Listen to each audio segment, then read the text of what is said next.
నా తమ్ముడిగా మీరు అర్థం చేసుకోవాల్సింది ఏంటంటే వర్గీకరణకు సంబంధించిన విషయంలో నా జాతి భవిష్యత్తుని నేను చూస్తున్నా.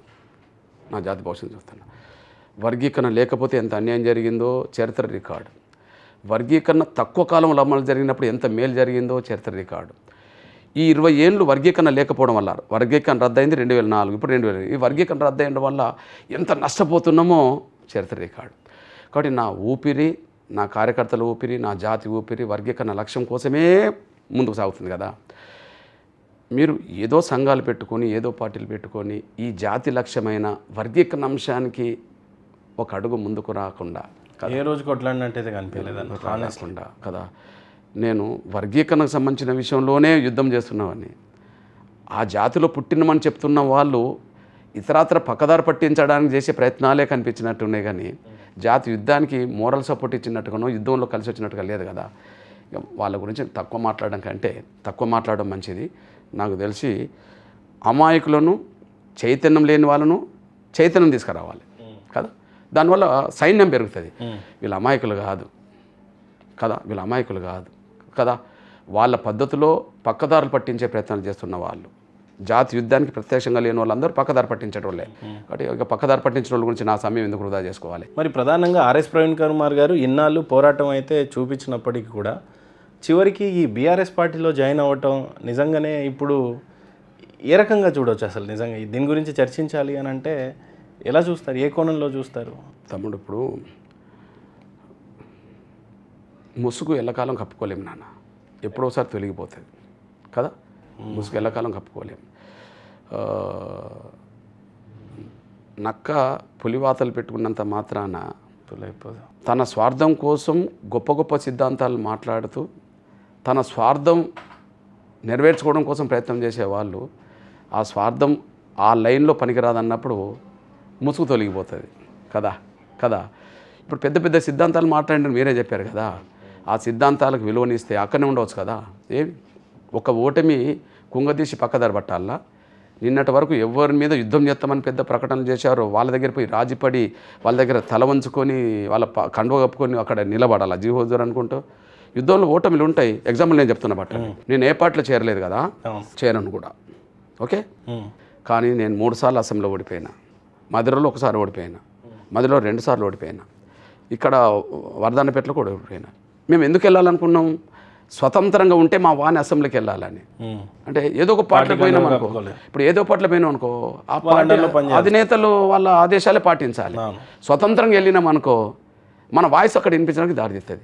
స్వతంత్రంగా వెళ్ళడం కోసం చేసే ప్రయత్నంలో మేము ఓటమిని ఎదుర్కొన్నాం. ఎందుకంటే మా చైతన్యం లేనప్పుడు, మా దగ్గర వనరు లేనప్పుడు, చైతన్యం రాజకీయ అధికార చైతన్యం పెరగలే. అదే సమయంలో ప్రచారం చేసుకునే వనరులు లేవు. అయినప్పటికీ టెస్ట్ పెట్టుకున్నాం అనుకో, ప్రతిసారి ఒక 20-25 వేల మధ్యలో మాకు ఓట్లు వచ్చేది అనుకో కదా. మరి 3 సార్లు ఓడిపోయామే కానీ పారిపోలేదు కదా యుద్ధం నుంచి. కరెక్ట్, ఓడిపోయినాం కానీ పారిపోలేదు కదా. ఓటమి ఎందుకు వచ్చింది? చైతన్యం లేకొచ్చింది, వనరు లేకొచ్చింది. అయితే అవి తీసుకురావాలి, అంతే అంతే, మళ్ళీ తీసుకురావాలి కానీ యుద్ధం నుంచి పారిపోవద్దు కదా. చివరికి పారిపోయి ఎక్కడికి చేరిపోయినట్టు? పారిపోయి ఇంట్లో కూర్చున్నా కొంత అర్థం చేసుకుంటారు. ఎక్కడ చేరిండు? నిన్నటి వరకు ఎవరి మీదనైతే యుద్ధం అని చెప్పే గొప్ప గొప్ప మాట్లాడారు. అసలు ఆ కండవ కప్పుకోవడం చాలా అవమానం. ఈరోజు బీఆర్ఎస్లో ఉంటూ కూడా బహుజనవాదాన్ని నిలబెడతాను అన్న మాటని ఏ రకంగా తీసుకుంటారు? ఎంతో కొంత ఒక ఉన్నతాధికారి నుండి వచ్చాడు కదా, కొద్దిగా ఈ లైన్కు, కాన్షీరామ్ గారి లైన్కు, అంబేద్కర్ దృక్పథానికి కట్టుబడి ఉంటాడేమో అని కొంత విశ్వసించడానికి, కొంత మధ్యతరగతి మేధావర్గానికి కొంత నమ్మకం అది ఉండే. ఇప్పుడు అసలు ఆ పార్టీ కండువ కనీసం పొత్తులు పెట్టుకుంటాను అన్న రోజన్నా కొంతన్నా అది ఉన్నదేమో కానీ చివరికి అందులోనే చేరిన తర్వాత ఎవరు విశ్వసించే పరిస్థితులు అయితే ఉండడానికి అవకాశం లేదు.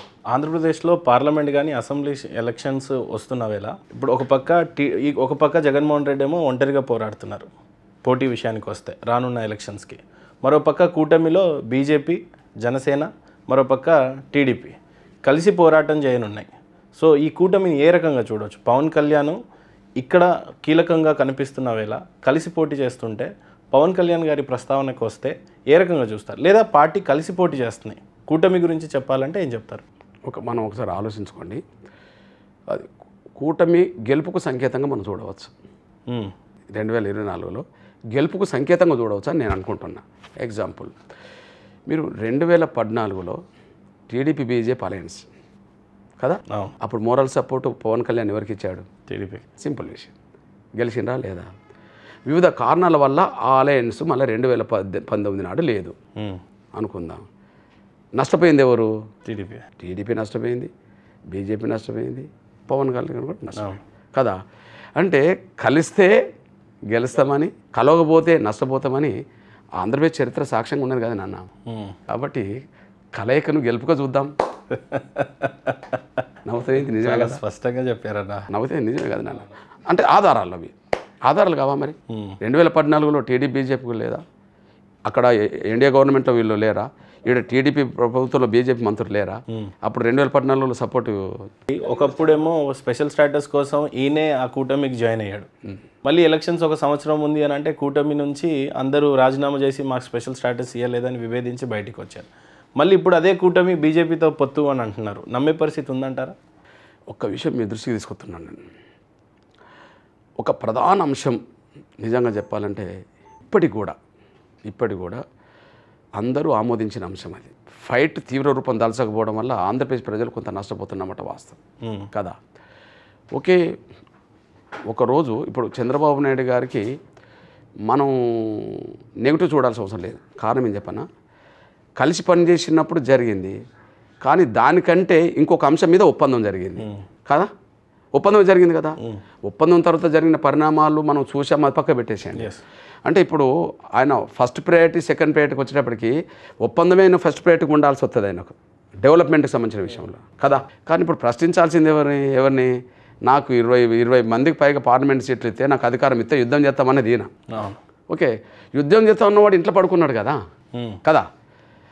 ఆయన బాబు గారిది అది అప్పటి వరకు అయిపోయింది.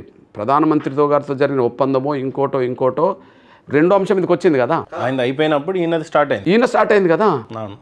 ఇప్పుడు ఆయనను కాదు ఇప్పుడు అనాల్సింది, తెస్తానన్నవాడు ఎందుకు తెలియదు అనేది. కనీసం ఆయన అక్కడ రాజీనామాలన్నా చేయించాడు, ఎంపీలతో చేపించాడు, కొంత ఫైట్ ఇచ్చాడు, విభేదించాడు, అవన్నీ జరిగినాయి. ఇక్కడ అసలే లేదు కదా కదా. అంటే నిజంగా చెప్పాలంటే ప్రత్యేక హోదా విషయంలో నిజంగా ఏదైనా నమ్మక ద్రోహం జరిగిందంటే జగన్ పార్లమెంట్ మెంబర్ నుండి జరిగిందే తప్ప ఇంకోటి కాదు. అయితే నేను అంటున్నా, నేను ఒక తెలంగాణ పౌరుడిగా కూడా ఆంధ్రప్రదేశ్ ప్రజల హక్కు ప్రత్యేక హోదా సాధించుకోవడం అనేది ఇవాళ కాకపోతే రేపైనా అది వస్తే ఇప్పుడు ఉదాహరణకు చెప్పిన తెలంగాణ వస్తే అంత అయిపోతుంది బాగుపడుతుంది అనుకున్నారు కదా. అది తెలంగాణ వచ్చేంతవరకు వాస్తవం, వచ్చిన తర్వాత ఏం జరుగుతుందో మనం చూస్తున్నది పక్కకు పెట్టేశాను. అట్లనే ప్రత్యేక హోదా వస్తే మా బతుకులు బాగుపడతాయని చెప్పి ప్రజల్లో ఒక అభిప్రాయం అయితే ఉన్నది కదా, విశ్వాసం ఉన్నది కదా. అది వచ్చేంతవరకు ప్రజల ఆవేదన అట్లనే ఉంటుంది. సందర్భం వచ్చినప్పుడు వాళ్ళ ఆవేదన ఏదో రూపంగా బయటపడుతుంటుంది. ఈ గత 6 నేను ఆవేదన సమర్థిస్తాను, నేను ఎక్కడన్నా సమర్థిస్తాను, జెన్యూన్ అది.